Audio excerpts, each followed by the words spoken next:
եք մոռանում։ Շատ հաճախ իմ փորձի ընթացքում օրինակ բարձրացել է, որ լուծումները շատ ավելի պարզ են, քան մենք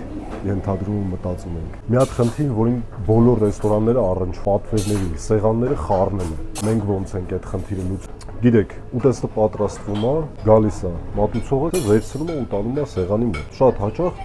այդ ընթացքում մարդիկ մոռանում էին, որ սեղանին է։ Ինչու՞մն էր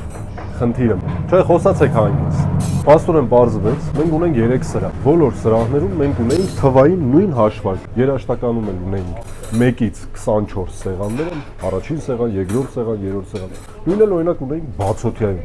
1-ից մինչև 24 սեղաններ։ Ու այս խառնելու հավանականությունը անգամներով մեծացել է։ Լուծումը պարզագույն էր։ Մենք ընդհանրապես ամեն սրահում դրեցինք իր թվերը։ Չգիտեմ, 1-ից 24-ը երաշտականում, 25-ից մինչև 50-ը բացօթյայում է։ Ու էականորեն դրանով կրճատվեց սեղան պատվեր խառնելը, այնինչ մինչև այդ ես մարդկանց կյանքը ուտում։ Եք մոռանում։ Եկեք ցույց տամ մի հատ էլ բան, որ արեցին։ Եվս մի լուծում, որ ավելի կրճատեց մոռանալու թիվը, 17 սեղանի պատվերն է։ Ընդհանրապես փոքրիկ թղթի վրա խոհանոցում հուշաթերթի կա գրվում։ Երեք դուք ինչ լուծումներ եք պատկերացնում sense դեպքերում կամ ինչ